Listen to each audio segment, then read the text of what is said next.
mid-17th century, a scientist by the name of Robert Boyle, who was really interested in studying the properties of air, came across a relationship between the pressure and the volume of a gas. So let me write it out. Pressure and the volume. And what he did, very roughly, and I'll draw a rough representation of it. He took a tube. Let me draw a J-shaped tube. In that tube, he filled some air, which is a gas, and he loved to study properties of air. And after filling in some air, he filled the rest of it with mercury. So mercury is a metal, it's a liquid. And by mercury, he exerted some pressure on this air. And as he increased the pressure that he applied, the volume that the air occupied, that decreases. And it makes sense. If you took a piston and you compressed it using some pressure, the volume is going to be decreased.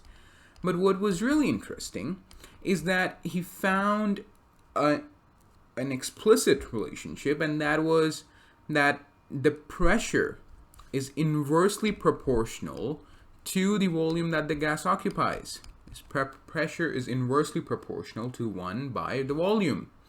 It's directly proportional to 1 by volume and inversely proportional to volume. This right here is called the Boyles Law. And to just appreciate the fact that how useful Boyle's Law is, let's just do an example. So if you had, let's say, a piston, let's just take this piston that we have over here, and let's say the pressure that you applied on this piston was 100 atms, and for 100 atms, this volume, this V, was 2.5 mLs. Then what happens if you doubled this pressure? If you, let's say, if the pressure is equal to 200 atms, what happens then? At 200 atms, since you double the pressure, the volume decreases by half. So the volume in that case would be 1 over 2. Since you are multiplying the pressure by 2, you're dividing the volume by 2, times 2.5 ml, and that's equal to 1.25 mLs. And you can do that for any pressure that you give me. I'll give out you a volume. If you give me a volume, I'll give you the pressure that that gas would exert. To refine this into a more mathematical statement of some sort, what you can do is you can replace this proportionality sign with equality. And when you do that, if you write, let's just write P here, and then you write equals, and then you write 1 by V, which is on the other side. In order to replace this proportionality with equality, you also need to put in a proportionality factor. Let's just call that K.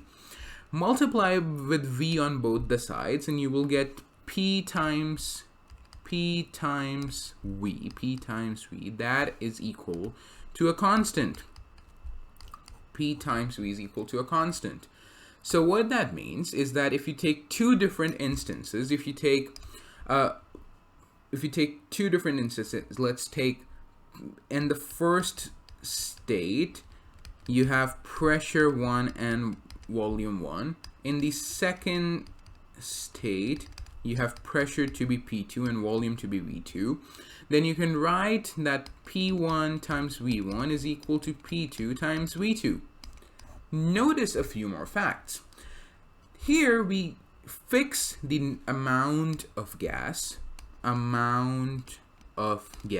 is the number of moles or the mass. You fix this, and you also fix the temperature. Fixed temperature. Why? Since if you increase the temperature, then you are obviously going to increase the volume, and that's something we will come to in a later video. But you have to fix the temperature and the number of particles or the mass of gas particles that you have. These have to be fixed. So These two states, you also have to factor in the fact that t and n are going to be constant. This right here is a very, very useful expression. You can give me a state for which you know about the pressure and the volume, and you give me another state in which you only know about the pressure. I can give you the volume, and if you only know about the volume, I can give you the pressure. Let's visualize what this means. Now, if you went on to drawing graphs, let's just take a graph here. Then let's take on the x-axis, let's say you are representing the volume, and on the y-axis you are representing the pressure. Then if you have almost zero volume, you cannot have zero volume, but at almost zero volume, when do you have that? You have almost zero volume when the pressure being exerted, or the pressure of the gas, that's infinite. It's really, really big.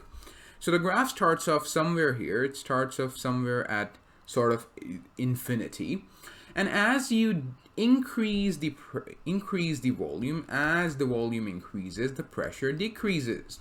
And since you have that P is equal to 1 over V times a constant, this is very, very similar in the graph, in the graphical representation, to y equals 1 over x.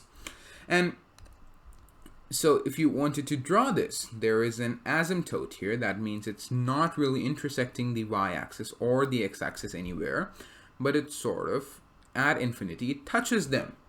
And this right here is, let's say, at some temperature T1.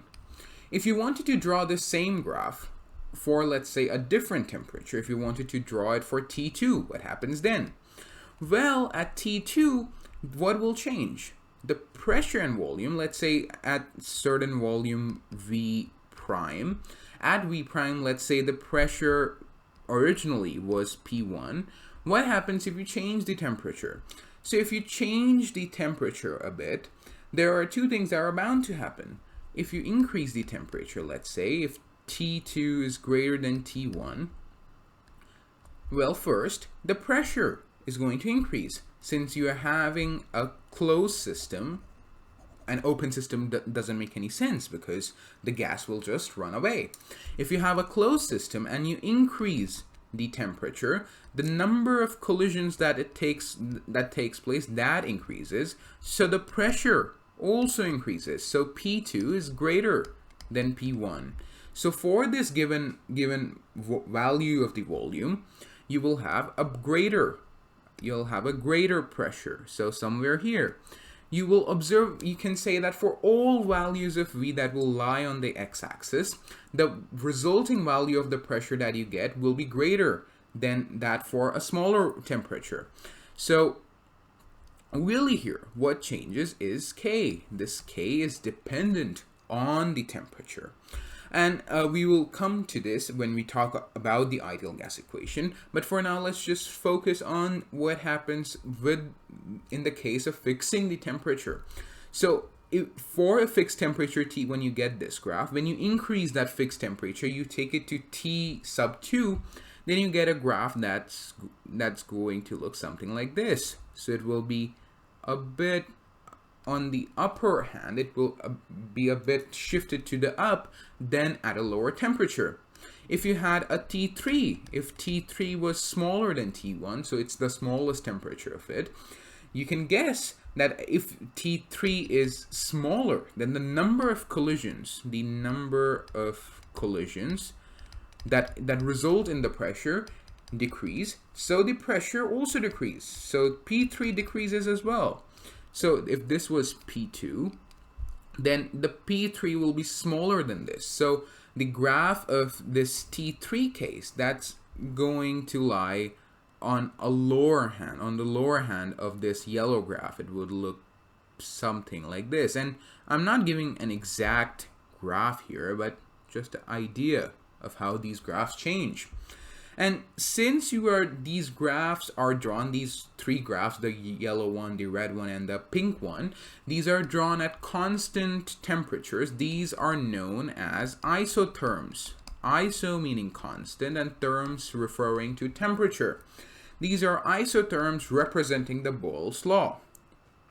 You could have made this into a graph that looks like a straight line as well, and you can find these representations in some textbooks, because P equals K by V. That's something that we just found out here, this stuff right here. This, in fact, if you replace 1 by V by some other variable, let's say you wrote 1 by V to be equal to V prime, or we have already taken V prime, let's take V double prime, then this equation right here will become P equals K times 1 by V. Instead of having 1 by V here, you will now have V double prime. So if you want to graph this out, what this means is, now purely mathematically, without taking into consideration the physical significance, if you graph V double prime here, or 1 by V here, and you graph the pressure on the y-axis, then you can see is that just from looking at this equation right here, if you have 0 V double prime, that is, if 1 by V is near to 0, it's never going to be equal to 0, but since V cannot be equal to infinity, but as 1 by V is close to 0, this pressure is going to be close to 0 as well. And so the pressure will be close to 0 as well. So somewhere it starts here, it starts at the origin, and as you increase 1 over V, as you increase V double prime, you increase the temperature as well, just looking from the equation. And so you get this straight line graph. And you can, again, make isotherms out of this. If you wanted to have, let's say, another temperature, if this was at T1, if you took T2, and T2 is bigger than T1, what you will get is again, it would be a straight line, but that straight line that would come off it is going to be a bit steeper than this, so it will look something like this.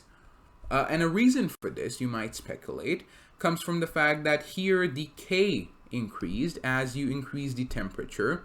The K increased as well, and this is the same K right here. So as K increases, the slope, the steepness of this graph increases as well.